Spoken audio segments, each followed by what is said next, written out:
In this segment, I'm going to take a look at the sequence managing toolbar here on the right hand side of the workspace. And basically your sequence manager gives you a visual of the way your design sews. And so basically if you took a look at this design, now I just created this design using Creative Drawings, and I basically just created a star shape, gave it a weave fill for the center and a satin stitch border for the outside. And you can see that here.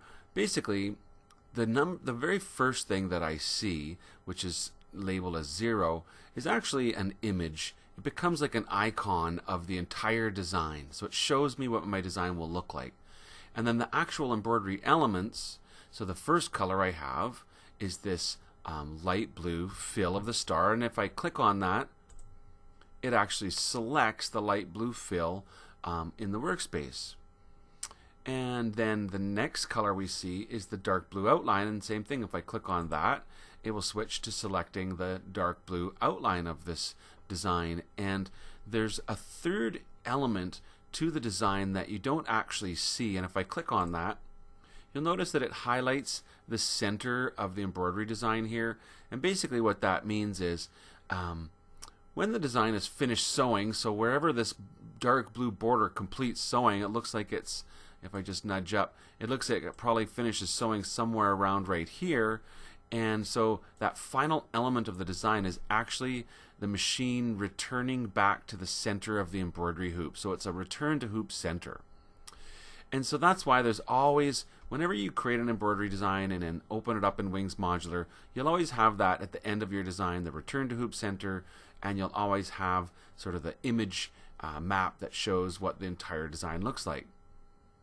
And in between will be the actual embroidery objects themselves. Now, also found under the Sequence Manager view, we've got a Transform tab, and we've got an Object Properties tab. Now, I'm going to go ahead and click on the Transform tab, and you'll see that basically I have 4 different options. One of them is for alignment, one of them is for size, one of them is for rotation, and one of them is for moving.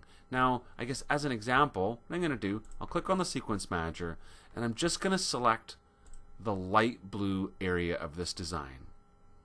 And I'm going to come over to the Transform tab, and what we'll do is we'll move that, and so you can see here I have an X distance and a Y distance. And if I wanted to, I've typed in the number 20 here just when I was practicing. I'll change that number. Let's make it 30. So I'm going to move the light blue fill 30 millimeters on the X axis. And when I say apply, you'll see that it moves the light blue fill over. I'm just going to click off. So here you can see that it's moved over my light blue fill, but it has not moved over my dark blue outline. And so that's an example of using the Transform tab. And now if I come over and look at the design, you can see here that it's changed in the Sequence Manager view. I still have what the design should look like, but then you can see where the light blue's moved over and where the dark blue is still where it originally was. And so that's what I'll do. Maybe is I'll select on that light blue fill, come back to the Transform tab, and try changing the number of the Y distance. Let's say we make it 20 millimeters and apply. And so that moved it up 20 millimeters. If I put in a negative value, so if I put in a minus 20 and apply, it'll move it back. Same thing here, if I make this 0, if I put in a minus 30, that would move it right back to where I started from. So these are mathematical ways that you can move something within your design. And I say that mathematically because, of course, when I have the light blue fill selected, I can click and drag to move it to any location that I want to visually, but not mathematically. So this is if you want to be specific about making some sort of an adjustment. Now I'm going to use undo just to put that back where it was. And I'll look at some of the other tabs. So, all right, I'll go ahead and select that light blue fill again. Just by clicking on it, I can select it. And I'll choose the rotation option now. So right now it's set at 0, and if I change it to be, let's say 45 degrees, and I say apply, it rotates that 45 degrees. You also have the ability to click clockwise, and then it will make that move the opposite direction. So I can go 45 degrees counterclockwise or clockwise, or if I turn that off, it goes the opposite direction. So basically that's another way of rotating a design. If I move over, the next one is for sizing. So horizontal scale and vertical scale. And I have the specific size. So specifically right now it's 45.4 by 47.1. And do I want to keep it proportional? In other words, if I change the size, let's just say we change the width and we say, no, we want it to be 80 millimeters. It proportionately changed the height to 82. And it tells me that's 176%. So if I say apply, makes it bigger. Now the opposite, if I was to do not have proportional scaling put on, and then said, well, actually I only want the width to be 60, it only changes the width, does not touch the height. And if I say apply, it'll basically squish the width but leave the height exactly the way it is. So that's another way that you can adjust that. Now, and again, I can use undo once, twice to put everything back to the way it was. So with proportional scaling turned on, if I select an area with that proportional scaling turned on, if I said, well, I just want to make it 20% bigger, so I'll type in 120%, and it tells me what size it's going to make it, and when I say apply, it goes ahead and makes that adjustment. Now, it's only doing this to the one color. If I say undo, so for example, if I wanted to do the whole star, the outline and the fill, I could drag a box to select both objects. And now if I said, well, let's make it 120% bigger and say apply, it makes both the satin stitch outline and the fill 120% bigger. The next one is for alignment. And really I need to have multiple objects here to show how it works. So perhaps what I could do is just separate these two. So when I click on it, you can see it's selected, that light blue fill. I'm going to move it away. So basically here, I'm even going to move away the dark blue outline. So here you can see the elements of the design really clearly.